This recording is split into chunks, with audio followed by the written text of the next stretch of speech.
తెలంగాణ ముఖ్యమంత్రి రేవంత్ రెడ్డి బీజేపీ నాయకులను ప్రధానంగా అమిత్ షా, నరేంద్ర మోదీ వాళ్ళిద్దరూ చేస్తున్న ఎన్నికల ప్రచారం అంశాన్ని రేవంత్ రెడ్డి మాటలే ఒక ప్రధానమైనవి.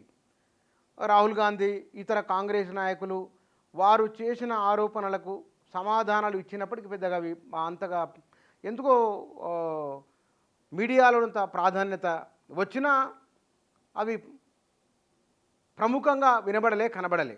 రిజర్వేషన్లు రద్దు చేస్తారు అని రేవంత్ రెడ్డి చెప్పిన తర్వాత చర్చ పెద్ద ఎత్తున జరిగింది.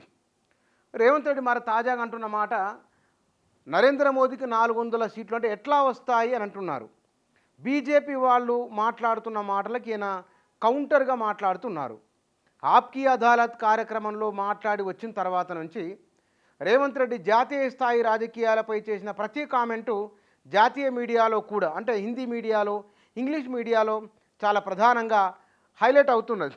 కారణం ఏమిటి అంటే, ఇన్నాళ్ళుగా బీజేపీ నాయకులు ఎంత వ్యూహాత్మకంగా మాట్లాడుతున్నారో దానికి కౌంటర్ స్ట్రాటజీగా రేవంత్ రెడ్డి మాట్లాడుతున్నారు. ఆయన మామూలుగా మాట్లాడినప్పుడు రేవంత్ రెడ్డి బీజేపీ నాయకులను గడిచిన 10 ఏళ్ళు చూస్తే కనుక వారు మాట్లాడితే తిరిగి మరి కౌంటర్ వేయడానికి అవకాశం కాంగ్రెస్ పార్టీకి మరి సాధ్యం కాలేదా, లేకపోతే మాట్లాడినా ఆనాడు మీడియా పట్టించుకోలేదా తెలియదు. కానీ ఇక్కడ అధికారంలోకి వస్తుందా లేదా అని ఒక అనుమానం ఉన్న సందర్భం నుంచి అధికారంలోకి కాంగ్రెస్ పార్టీ రావడానికి ప్రధానమైన కారణం రేవంత్ రెడ్డి. సహజంగానే ఆయన మాట్లాడే మాటలకు వాల్యూ ఎక్కువ ఉంటుంది. అది కూడా ఒక కారణం ఉండొచ్చు బాగా మీడియాలో రావడానికి.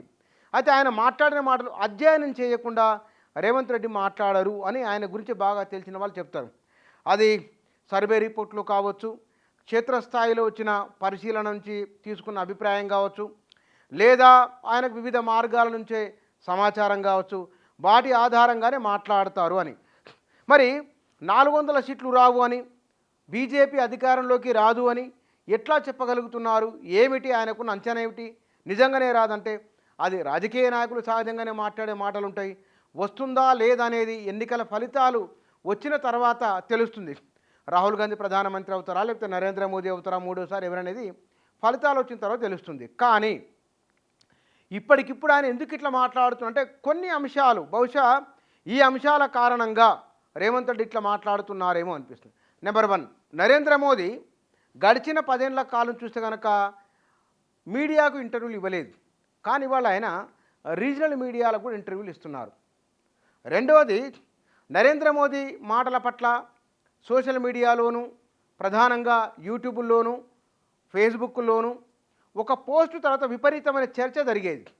ఆ చర్చకు దాన్ని వాచ్ టైం కూడా, దాంతోపాటుగా వ్యూస్, ఇవన్నీ మునుపటి కంటే తగ్గుదల కనబడుతున్నది.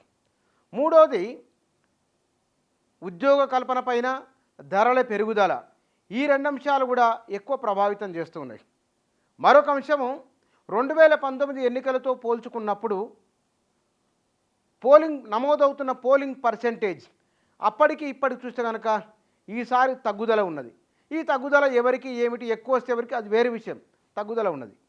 రెండోది, నరేంద్ర మోదీ గురించి మీడియాలో 2014, 2019 ఈ 2 సందర్భాలలో మీడియాలో, సోషల్ మీడియాలో నరేంద్ర మోదీకి విపరీతమైన సానుకూలత, వ్యక్తులుగా, ఇండివిజువల్గా ముందుకొచ్చి ఆయన గురించి మద్దతునిస్తూ మాట్లాడుతూ ఉండేవారు.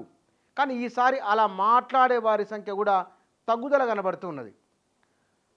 దక్షిణ భారతదేశంలో మిషన్ మోదీ అన్నారు. సుమారుగా 130 లోక్సభ స్థానాలు దక్షిణ భారతదేశంలో ఉన్నాయి. మినిమం 50 గెలుచుకోవాలనుకున్నారు. అయితే ఇక్కడ కేరళ, తమిళనాడులో బీజేపీకి సీట్లు వచ్చే అవకాశం లేదు. ఆంధ్రప్రదేశ్, తెలంగాణ, కర్ణాటక కలుపుకొని కర్ణాటకలో పూర్వం ఉన్న వైభవం బీజేపీకి లేదు. దానికి చాలా రకాల కారణాలు ఉన్నాయి. అక్కడ ఆ కారణాలను బేరీజు వేసుకున్నప్పుడు అక్కడ 5ో 10 వస్తే ఇక్కడ తెలంగాణ, ఆంధ్రలో కలిపి వాళ్ళకు 10 రావచ్చు అనుకున్నప్పుడు దక్షిణ భారతదేశంలో 20 స్థానాలకు మించవు కదా. ఇక ఉత్తర భారతదేశంలో హర్యానా, పంజాబు, ఢిల్లీ ఇక్కడ బీజేపీకి అవకాశం లేదు. ఈసారి గుజరాత్, రాజస్థాన్లో కూడా అన్ని సీట్లు వచ్చే అవకాశం లేదు.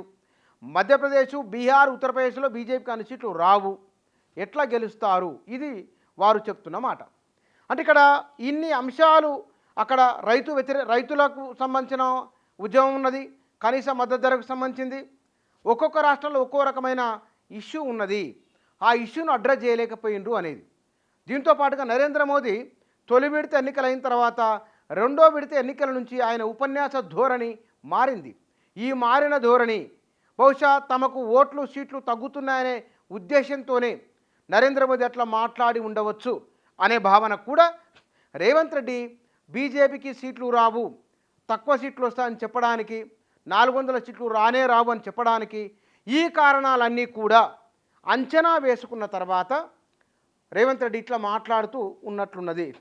బహుశా ఆయన తెలంగాణ అసెంబ్లీ ఎన్నికల్లో కేసీఆర్ కౌంటర్గా మాట్లాడినప్పుడు ఎవరూ మాట్లాడేవారు లేరు, ఎవరో ఒకరు మాట్లాడుతున్నారు కదా, కేసీఆర్ని ప్రశ్నించే వారు ఒకరు బలంగా ఉన్నారు కదా అని ఒక అభిప్రాయం కలిగింది.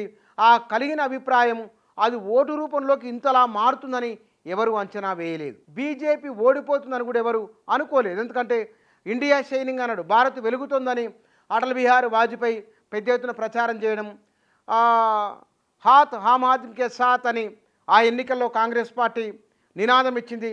అది పెద్దగా పేలింది లేదు, ప్రజల్లోకి బలంగా వినబడింది లేదు. కానీ 2004 ఎన్నికల్లో హిస్టారికల్ విక్టరీని ఆనాడున్న యూపీఏ నమోదు చేసుకోగలిగింది. కాబట్టి సోనియా గాంధీ నేతృత్వంలో కాంగ్రెస్ పార్టీ ఆనాడున్న కూటమి అధికారంలోకి రాగలిగింది. దానికి ఆనాడున్న పరిస్థితులు కారణం. బహుశా అట్లాంటి వాతావరణం ఇవాళ కనబడుతున్నదా అనే ఒక చర్చ జరుగుతున్నది. ఈ అన్ని అంశాలు కూడా రేవంత్ రెడ్డి బీజేపీ విషయంలో, ఆ బీజేపీకి వచ్చే సీట్ల విషయంలో ఆయన ఈ విధంగా మాట్లాడడానికి బహుశా కారణమై ఉండవచ్చు.